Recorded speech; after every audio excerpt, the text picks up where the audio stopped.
ஆம், இறைவனின் சோதனை எவனையும் விடாது என்பதற்கு இந்த கதைகளை நமது இந்து மத ஞானிகள் எழுதி வைத்தார்கள்.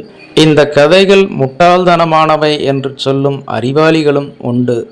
ஆனால் முட்டாள்தனமான இந்த கதைகளின் தத்துவங்கள் அந்த அறிவாளிகளின் வாழ்க்கையும் விட்டதில்லை. நான் சொல்ல வருவது, இந்து மதத்தின் சாரமே உனது லௌகீக வாழ்க்கையை நிம்மதியாக்கி தருவது என்பதையே. துன்பத்தை சோதனை என்று ஏற்றுக்கொண்டு விட்டால் உனக்கு ஏன் வேதனை வரப்போகிறது? அந்த சோதனையிலிருந்து உன்னை விடுவிக்கும்படி இறைவனை வேண்டிக்கொள். காலம் கடந்தாவது அது நடந்துவிடும். தர்மம் என்றும் சத்தியம் என்றும் நேர்மை என்றும் நியாயம் என்றும் சொல்லி வைத்த நமது மூதாதையர்கள் முட்டாள்கள் அல்ல. கஷ்டத்திலும் நேர்மையாக இரு. நீ ஏமாற்றப்பட்டாலும் பிறரை ஏமாற்றாதே.